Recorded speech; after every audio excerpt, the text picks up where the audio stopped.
सभी को नमस्कार। आज मैं एक बहुत छोटे से टॉपिक से आपको अवगत कराऊंगा। ये कक्षा छठी से 12वीं कक्षा तक के बच्चों को अक्सर ज़रूरत पड़ती है, मम परिचय।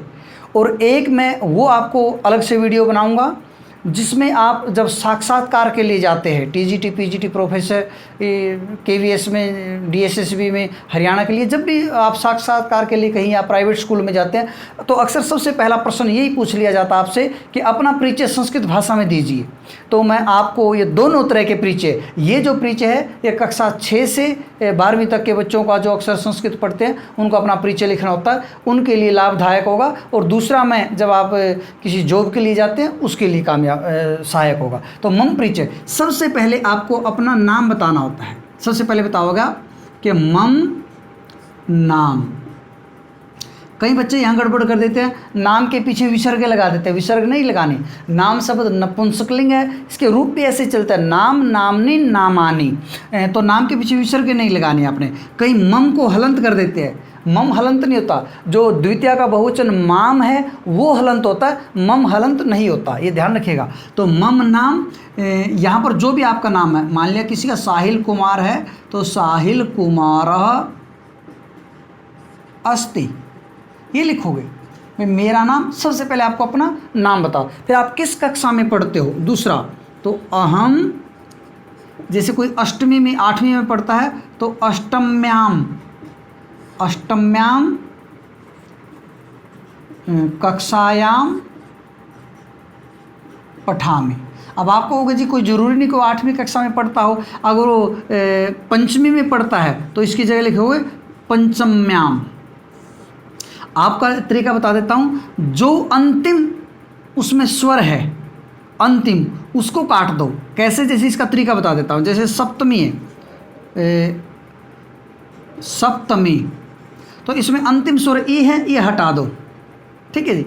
तो ये म रह गया आधा, सप्त म आधा रह गया, ई हटा दिया, और उसमें याम जोड़ दो, सप्तम्याम। तो इस तरीके से आप बना सकते हो, ठीक है। तो ऐसे करके कोई भी कक्षा है उसमें यही तरीका बनेगा, सप्तम्याम, अष्टम्याम, नवम्याम, ठीक ना। यानी कि उसका पीछे का ई हटा के याम जोड़ दो तो सप्तमी का एक वचन वो बन जाता है। तो अहम अष्टम्याम कक्षायाम पठामि, मैं 8वीं कक्षा में पढ़ता हूँ। तीसरा, आप अपने विद्यालय का नाम देंगे, मम विद्यालयस्य। अच्छा, एक चीज़ और बता देता हूँ मैं आपको, इसको ये देखो, ये संयुक्त होता है, द और ये होता द्य, द्य। बहुत सारे छात्र मैंने सुना ध ध करके कुछ अलग सा उच्चारण करते हैं, ये द्य है। ये द पाँव में य, जो पाँव में होता वर्ण वो हमेशा पूरा होता है, जो ऊपर होता वो आधा होता है। तो द्य है, द्य। तो इसका उच्चारण करोगे मम विद्यालयस्य, विद्यालय से इस तरीके से नहीं, मम बलाघात नहीं करना, ज़्यादा जोर नहीं देना, मम विद्यालयस्य नाम। अब अपने विद्यालय का नाम सबको पता होता है, ठीक है ना। तो जो भी आपके विद्यालय का नाम है वो उसमें आप भर सकते हो, ठीक है ना। चौथा, आप रहते कहाँ हो। अहम, जैसे कोई सोनीपत में रहता है तो सोनीपत, कुछ नहीं करना आपने, शहर का नाम, गांव का नाम बिल्कुल ज्यों का त्यों लिखिए और उसके आगे नगरे बना दीजिए, नगरे निवसामि। भाई मैं सोनीपत नगर में रहता हूँ, ठीक है ना। फिर अपने परिवार का परिचय दे सकते हो आप, मम पिता एकः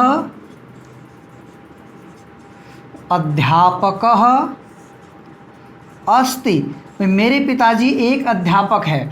अध्यापक की जगह यदि वो किसान है तो इन शब्दों को लिख लो, कृषकः, कृषकः अस्ति। यदि वो डॉक्टर हैं तो चिकित्सकः, चिकित्सकः अस्ति। तो उसका जो भी ओहदा है उस संस्कृत में आप ऐसे बना सकते हो। फिर अपनी माता के बारे में लिखोगे, मम माता एका, मान लिया गृहिणी है, हाउस वाइफ है तो गृहिणी लिखोगे, गृहिणी अस्ति, मेरी माता एक गृहिणी है, ठीक ना। इसको कोई गृहिणी या कुछ इस तरीके से बोलते हैं, तो गृहिणी बोलते हैं। इस संदर्भ में आपको एक बात बता देता हूँ, गृहिणी शब्द क्या है, स्त्रीलिंग है। अगर आपसे कोई पूछ ले गृहिणी का पुल्लिंग क्या बनेगा, आप बहुत सारों से पूछ के देखना, 90% लगभग लोग, या इससे ज़्यादा भी आंकड़ा हो सकता है, गृहिणी का पुल्लिंग बताने में अपने आप को असमर्थ पाएंगे।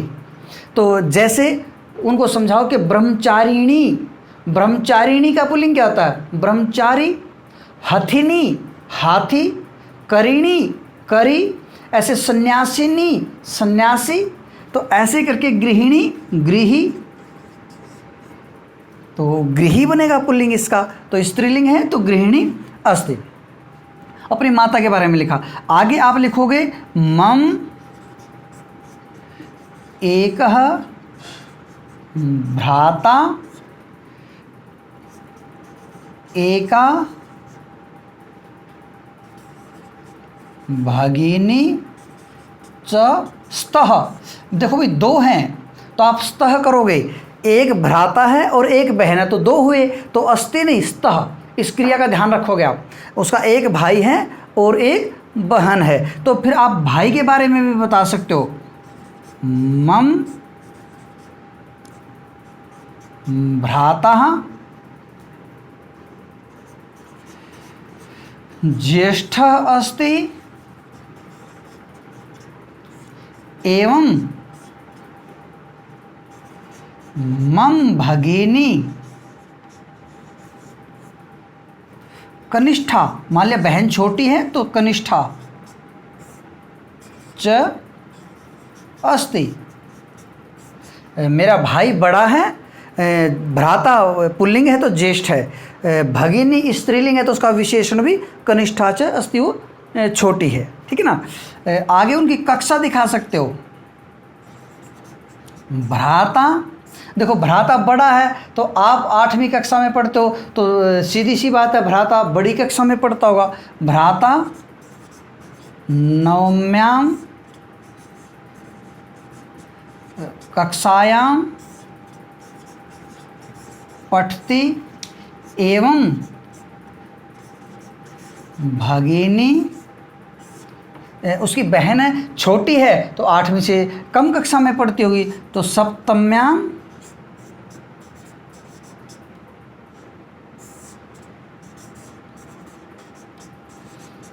कक्षायां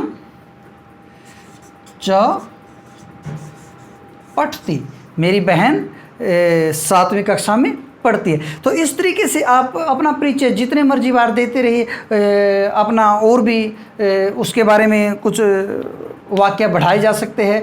पर 6ठी से 10वीं तक अगर आप इतनी लाइनों में मम परिचय लिखोगे, 10वीं कक्षा में भी 5 लाइनों में लिखना होता है उसका मम परिचय, या 7वीं 6ठी 8वीं कक्षा में तो मैंने आपको 9 लाइनें बताई है, 9 पंक्तियों में बताया। इससे ज़्यादा भी आप बढ़ा सकते हो, तो सभी छात्रों के लिए उपयोगी होगा ये। तो इसको समझें, जानें और दूसरों को भी बताएं।